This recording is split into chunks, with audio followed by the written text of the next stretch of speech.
अब हम करेंगे एक्सरसाइज 3.1 और इसमें आपको पहचानना है कि सिंपल कर्व कौन सा है, सिंपल क्लोज्ड कर्व कौन सा है।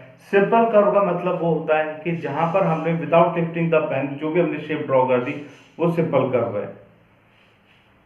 तो अगर आप इसे देखते हैं तो मुझे इसको ड्रॉ करने के लिए ये जो था पेन को उठाने की जरूरत नहीं पड़ी। तो पहला क्या है, मेरा सिंपल कर्व है। सेकंड में भी मुझे पेन उठाने की जरूरत नहीं है, लेकिन थर्ड को जब मैं ड्रॉ करूंगा तो इसके बाद मुझे दूसरे के लिए उस पेन को उठाना पड़ेगा, तो ये मेरा सिंपल कर्व नहीं है। फोर्थ मेरा सिंपल कर्व इसलिए नहीं है क्योंकि सिंपल कर्व जो था वो क्रॉस नहीं करता था, एक दूसरे को काटता नहीं था। यहां से एक दूसरे को काट रहा, तो ये भी सिंपल कर्व नहीं है। फिफ्थ, मुझे पेन उठाने की जरूरत नहीं पड़ी, सिंपल कर्व। सिक्स्थ, पेन उठाने की जरूरत नहीं पड़ेगी, सिंपल कर्व। सेवन भी आपका सिंपल कर्व है, लेकिन जब मैं 8 पे चलता हूं तो मैं ऐसे ड्रॉ करूंगा इसे, और अगर मैं इसे ड्रॉ करने की कोशिश करता हूं तो ये ऐसे ड्रॉ होगा, और मैंने फिर इसको ओवरलैप किया, फिर यहाँ पे एक और ड्रॉ करा, यहाँ पर एक पॉइंट ऐसा होगा जहां पे मैं इसे क्रॉस कर दूंगा। तो 8 मेरा जो है सिंपल कर्व नहीं है। अब मैं सिंपल में कर्व, मुझे ये सिंपल कर्व मिल गया, इसमें देखता हूं सिंपल क्लोज कर्व कौन कौन से। तो सिंपल क्लोज कर्व पहला भी है, दूसरा भी है, फिफ्थ भी है क्लोज्ड है, सिक्स्थ भी क्लोज्ड है, और सेवंथ भी क्लोज्ड है। तो ये सारे सिंपल क्लोज कर्व है। अब मैं देखता हूं पॉलीगन। पॉलीगन हमने बताया था simple close curve made up of line segment, जो लाइन सेगमेंट से बनते हैं वही पॉलीगन है।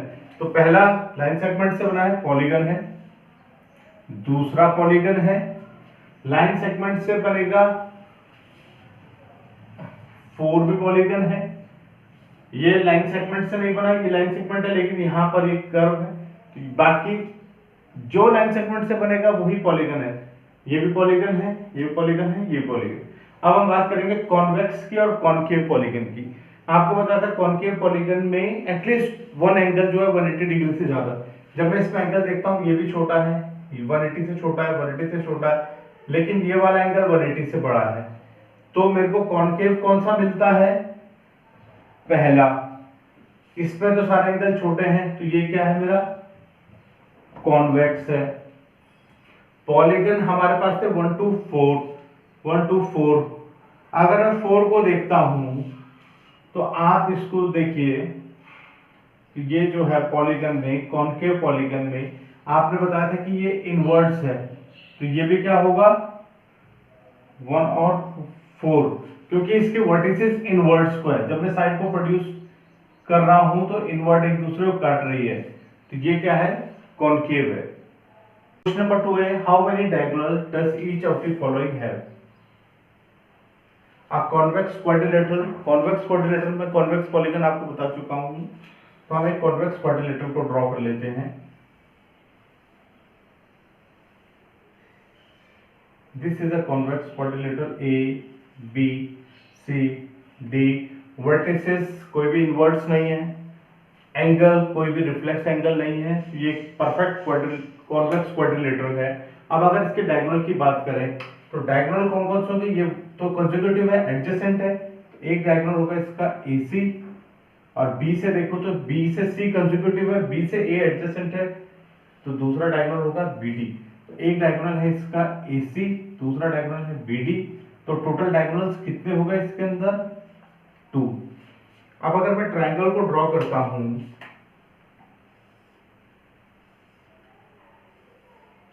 ये A B C, A का कंसेक्यूटिव B, A का कंसेक्यूटिव C, तो ये डायगोनल यहां से वर्टिसेस से नहीं बनेगा। B का कंसेक्यूटिव है, B का कंसेक्यूटिव C, यहां से भी नहीं बनेगा, C से भी नहीं बनेगा। C का कंसेक्यूटिव है, C का कंसेक्यूटिव B, तो यहां पर कितने डायगोनल होंगे, 0, नो डायगोनल, नो डायगोनल। अब बात करते हैं एक रेगुलर हेक्सागन की। मैं एक रेगुलर हेक्सागन को ड्रॉ करता हूं।